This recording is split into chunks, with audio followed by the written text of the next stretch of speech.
அனைவருக்கும் வணக்கம். நான் அருப்புக்கோட்டை அண்ணாமலையார் ஜோதிட நிலையத்திலிருந்து உங்கள் ஆஸ்தான ஜோதிடர் ஜெய்சங்கர் பேசுகிறேன். என்ன பார்க்க போகிறோம் அப்படின்னா, பெண்களை பற்றி பார்க்குறோம். பெண்களின் வாழ்க்கை எப்படி இருக்கும்? ஏன்னா எல்லா ராசிகள்லேயும் பெண்கள் பிறந்திருப்பாங்க இல்லையா? 12 ராசிகளிலும் பிறந்த பெண்களுடைய வாழ்க்கை திருமணத்திற்கு முன் எப்படி இருக்கும், திருமணத்திற்கு பின் எப்படி இருக்கும் அப்படிங்கிறத பார்ப்போம். ஏன்னா பெண்கள் உண்மையிலேயே இந்த நாட்டின் கண்கள். பெண்கள் இல்லைன்னா ஆண்களுடைய வாழ்க்கை அவ்வளோதான், காட்டு மிராண்டி. சரிங்களா? திருமணம் முடித்ததுக்கப்புறம் அந்த பெண்ணோடு அவன் நல்ல முறையில் வாழ்ந்தான்னா அவன் ஒரு மகாராஜா. இல்லையா அவன் அவன் வாழ்கிறக்கே தகுதி இல்லாதான். சரிங்களா?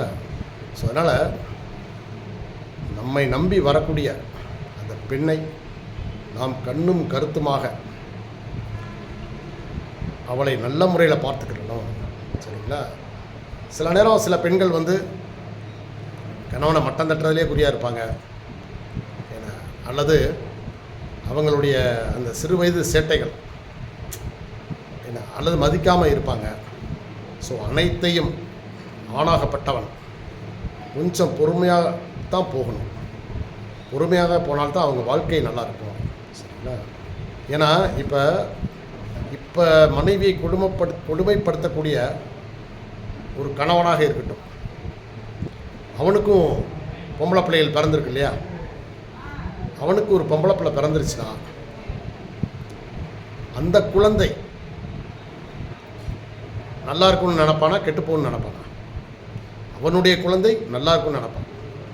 அது மாதிரி தானே உன் மனைவியும் இன்னொரு தகப்பனுக்கு குழந்தையாக தானே பிறந்திருப்பாங்க. ஸோ அப்படிங்கிறப்ப உன் குழந்தை மேலே என்ன அக்கறை காட்டுகிறாயோ அதே போல் நம்மளை நம்பி வந்த மனைவி மீது மிகுந்த அக்கறை காட்ட வேண்டும். சரிங்களா? இப்போ பொதுவாக 12 ராசிகளில் பிறந்த பெண்களுடைய வாழ்க்கை எப்படி இருக்கும், திருமணத்துக்கு முன்னாடி எப்படி இருக்கும், திருமணத்துக்கு பின்னாடி எப்படி இருக்குங்கிறத பார்ப்போம். இப்போது மேச ராசி பெண்கள் இவங்க திருமணத்துக்கு முன்னாடி வரைக்கும் சும்மா அப்படியே இளவரசி மாதிரி இருப்பாங்க. எந்த ஒரு கவலையும் இல்லாமல் ஓடி ஆடி விளையாடி நல்ல, அதாவது ஒரு தைரியம் வீரியம் அனைத்தையும் ஒரு துணிச்சலான பெண்களாக இருப்பாங்க. திருமணத்திற்கு முன்னாடி இளவரசி மாதிரி இருப்பாங்க. திருமணத்திற்கு பின் மகாராணி மாதிரி வாழ்வாங்க. மேசராசி பெண்கள் குடும்பமே அவங்க கஸ்டடிக்கு வந்துடும். குடும்பத்தில் அவங்க வச்சதான் வரிசை அப்படி இருக்கும். குடும்பத்தை மிக சிறந்த முறையிலே வழி நடத்துவதில் இவங்க ரொம்ப ரியலாகவே ரொம்ப டாப்பில் இருப்பாங்க. பண பொறுப்புகள் குடும்பத்தில் இவங்ககிட்ட தான் இருக்கும். இவங்ககிட்ட ஒப்படைச்சிட்டிங்கன்னா அவங்க மிகச்சிறந்த முறையில் குடும்பத்தை ரன் பண்ணுவாங்க. சரிங்களா? திருமணத்திற்கு முன் இளவரசி, திருமணத்திற்கு பின் மகாராணி. சரி, ரிஷபராசி பெண்கள் திருமணத்திற்கு முன் பெற்றோர்களுக்கு செல்ல மகளாக இருப்பாங்க. செல்ல மகள்னா எப்படி? பிடிவாதம் ரொம்ப இருக்கும். எதுனாலும் அப்பா அம்மாட்ட கேட்டு வாங்கிக்கிடுவாங்க, நினச்சதை சாதிப்பாங்க. சரிங்களா? ஆனால் திருமணத்திற்கு பின் பிடிவாதக்காரின்னு பேர் வாங்க. ஏன்னா வேறு வழி இல்லை. இவங்க கொஞ்சம் ஆடம்பரம் இந்த மாதிரி விஷயங்களில் கொஞ்சம் கூட்டினாளில் இருப்பாங்க. ஸோ அதனால் திருமணத்திற்கு பின் பாருங்க, உங்கள் பொண்ணை பாருங்கள் ரொம்ப பிடிவாதம் பிடிக்கிறா அப்படின்னு மறுமையும் சொல்கிற அளவுக்கு பிடிவாதக்காரியாக இருப்பாங்க. சரி, மிதுன ராசி பெண்கள் எப்படி இருப்பாங்க? மிதுன ராசி பெண்கள் திருமணத்திற்கு முன் ஒரே வாயாடித்தனம், கவலை இல்லாமல் எல்லாத்தையும் வளன்னு நிறைய பேசி நல்லா வாயாடுவாங்க. சரிங்களா? ஆனால் திருமணத்திற்கு அப்புறம் கோபக்காரியாக மாறிடுவாங்க. இயலாமை காரணமாக கோபம் அவங்களுக்கு அதிகமாக வரும். கோபக்காரி, வாயாடி அப்படின்னு பேர் வாங்குவாங்க. சரி, கடக ராசி பெண்கள் இவங்க மிகவும் அமைதியானவங்களாக இருப்பாங்க. திருமணத்துக்கு முன்னாடி நல்ல அமைதியாக இருப்பாங்க. திருமணத்திற்கு பின் இவங்க பல மனக்குழப்பத்திற்கு ஆளாகி ஒரு மன சஞ்சலம் உடையவங்களாக இருப்பாங்க. எப்பொழுதும் ஏதோ ஒரு கவலைப்பட்டுக்கிட்டே இருக்கிற மாதிரி இருப்பாங்க. ஆனால் ஒரு கவலையும் இருக்காது. இருந்தாலும் இவங்க தேவையில்லாத சில கவலைகளை மனசில் இழுத்து போட்டுக்கிட்டு இருப்பாங்க. மற்றபடி இவங்க குடும்பத்தில் மிகச்சிறந்த முறையில் அவங்களுடைய பங்களிப்பு சிறப்பாக இருக்கும். சரிங்களா? அமைதியாக தான் இருப்பாங்க. ஆனால் திடீர்னு ஆத்திரம் பயங்கரமாக அவங்களுக்கு பொங்கி வரும். கோபத்தை வெளிப்படுத்துவாங்க. சிம்மராசி பெண்கள் இவங்க திருமணத்திற்கு முன்னாடி மிகவும், அதாவது என்ன சொல்கிறதுனா, ஒரு செல்வ மகள் மாதிரி இருப்பாங்க. சரிங்களா? தங்க மகள். திருமணத்திற்கு பின் பல வீடுகளுக்கு சொந்தக்காரங்களாக இருப்பாங்க. நல்லா ஒரு பெரிய வீட்டில் வாக்கப்பட்டிருப்பாங்க.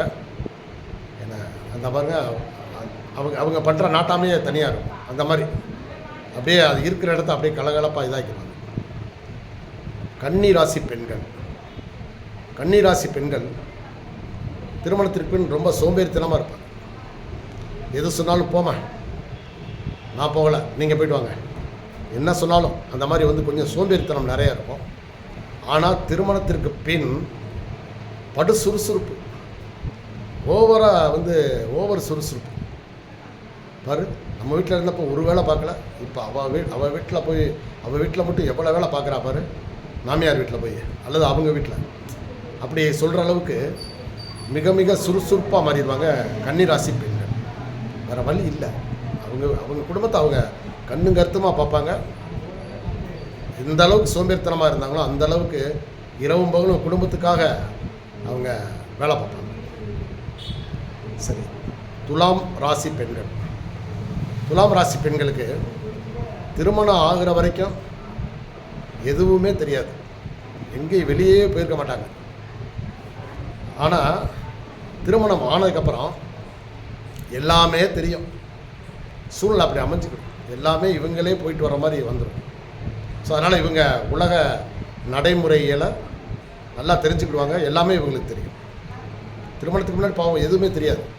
ஏன்னா எங்கேயுமே வெளியே போயிருக்க மாட்டாங்க. கடை கூட, பக்கத்து கடை கூட போயிருக்க மாட்டாங்க. ஆனால் திருமணத்திற்கு பின் இவங்க வாழ்க்கை சூழ்நிலை இவங்களுக்கு எல்லாமே இவங்களே தான் ஃபேஸ் பண்ணுற மாதிரி இருக்கும். அதனால் இவங்களுக்கு எல்லாமே தெரிஞ்சுக்குவாங்க. விருச்சிக ராசி பெண்கள்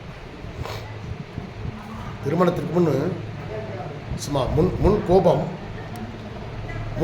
ரொம்ப வரும். எடுத்ததுக்கெல்லாம் கோபப்படுவாங்க. விருச்சிகம் பெண்கள் எடுத்ததுக்கெல்லாம் கோபம். எங்கள் அம்மா வீட்டில். ஆனால் தனக்குன்னு ஒரு வாழ்க்கை திருமணம் முடிந்ததுக்கப்புறம் ரொம்ப பொறுமைசாலி ஆயிடுவாங்க.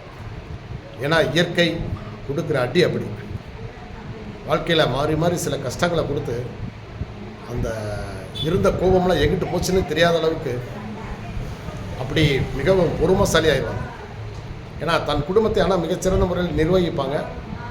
வாழ்க்கையே கொஞ்சம் போராட்டமாக இவங்களுக்கு மாறிடும். ஸோ அதனால் இவங்க கொஞ்சம் பொறுமைசாலிகளாக மாறிடுவாங்க. தனுசு ராசி பெண்கள் தனுசு ராசியில் இருக்கிறவங்க எப்பயுமே ஒரு துருதுருப்பாக ஜாலியாக அப்படி இப்படின்னு ரொம்ப இதாக இருப்பாங்க. சரிங்களா? ஆனால் திருமணத்துக்கு அப்புறம் இவங்க மிகச்சிறந்த ஒரு குடும்பத்தை, நேர்த்தியான ஒரு குடும்பத்தை நிர்வகிப்பாங்க. திருமணத்துக்கு முன்னாடி சும்மா அதாவது பொறுப்பற்ற தன்மையாக மாதிரி இருப்பாங்க. ஆனால் திருமணத்திற்கு பின் மிகவும் பொறுப்பாக தனது குடும்பத்தை மிகச்சிறந்த முறையில் நிர்வகிக்கிறவங்க மாதிரி எப்படி இவங்க இப்படி மாறினாங்கங்கிறது எல்லாருக்கும் ஆச்சரியமாக இருக்கும். ஏன்னா திருமணத்துக்கு முன்னாடி யாரோடையும் ஒத்து போக மாட்டாங்க.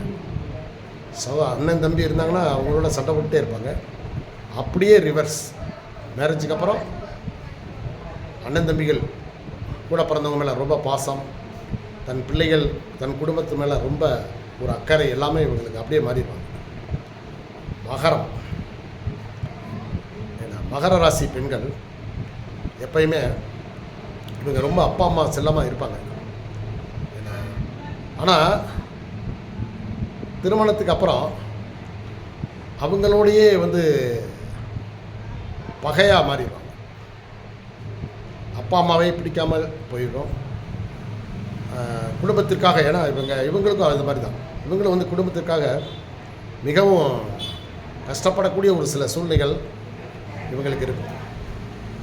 ஆனால் அதே நேரத்தில் இவங்களுக்கு தேவையான அனைத்தும் வந்து கிடைக்கும். சரிங்களா? கணவர் வந்து நல்ல உழைப்பாளியாக இருப்பார்.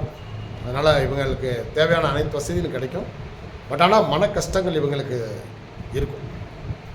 கும்பராசிக்காரங்க, கும்பராசி பெண்கள் அமைதியை விரும்புவாங்க.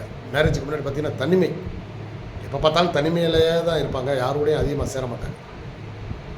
ஆனால் திருமணத்துக்கு அப்புறம் இவங்க ரொம்ப பிஸியாகிடுவாங்க. அதாவது எப்போ பார்த்தாலும் இவங்களுக்கு தனிமையே கிடைக்காது.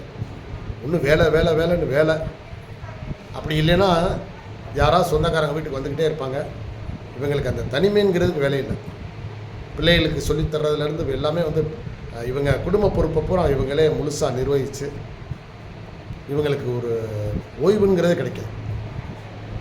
மீனராசி பெண்கள் இவங்க வந்து திருமணத்துக்கு முன்னாடி ரொம்ப பட்டு ஜாலியாக பட்டு சுட்டியாக இருப்பாங்க.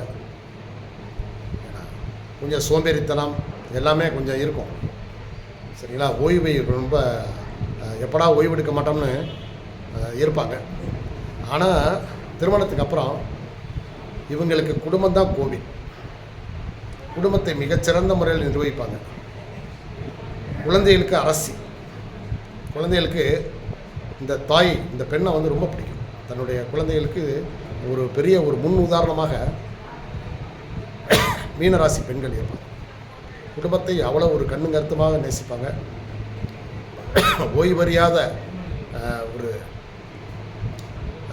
சொல்லுவாங்களே, ஓய்வறியாத உழைப்பு அப்படின்ற மாதிரி குடும்பத்திற்காக அப்படியே உழைச்சி ஓடா தேயிற மாதிரி அப்படி ஒரு குணநலன்கள் இவங்ககிட்ட இருக்கும். ஸோ இதுதான் இந்த 12 ராசி பெண்களுக்கும் அவங்க பிறந்த இடத்துல எப்படி இருந்தாங்க, புகுந்த இடத்துல எப்படி இருப்பாங்க. சரிங்களா? இதில் கணவருடைய பங்கு அப்படிங்கிறது இப்போ நான் சொல்கிறேன் என்ன அப்படின்னா, எந்த ராசிக்கார பெண்ணாக இருக்கட்டும், மனைவியை கண்கலங்க விடாமல், அவங்க இவ்வளோதான் இருக்கட்டும், இருந்தாலும் அவங்களுடைய உங்களுடைய அந்த உழைப்பை அவங்கள அங்கீகரிக்க வச்சுக்கோங்க. குடும்பத்தை நல்ல முறையில் பார்த்துக்கோங்க. சரிங்களா? எதனால் உங்கள் மனைவி வந்து ஒரு மனைவி ஒரு பெண் ஒரு இடத்துக்கு வேலைக்கு போகிறாங்க அப்படின்னா அதுக்கு பின்னாடி ஒரு உருப்படாத கணவன் இருக்கிறான்னு தான் அர்த்தம். அல்லது ஒரு குடிகார பைய கணவனாக இருக்கான், உன்னத்துக்கு ஆகாதவே புருஷனாக இருக்கான், அந்த பெண்கள் தான் பெரும்பாலும் வெளியே வேலைக்கு போவாங்க. ஸோ அப்படி ஒரு நிலைமையை நீங்கள் ஏற்படுத்தாமல் நீங்கள் ஆண் மகனாக நீங்கள் உழைத்து உங்கள் குடும்பத்தை நல்ல முறையில் காப்பாற்றினீங்கன்னா எல்லா ராசி பெண்களாக, எந்த ராசி பெண்களாக இருந்தாலும் தன் கணவரையே தெய்வமாக மதிப்பாங்க. தனது குழந்தைகள், குடும்பமே கோவில் என்று அனைத்து பெண்களும் சிறப்பாக வந்து குடும்பத்தை நிர்வகிப்பாங்கன்னு சொல்லிட்டு நன்றி, வணக்கம்.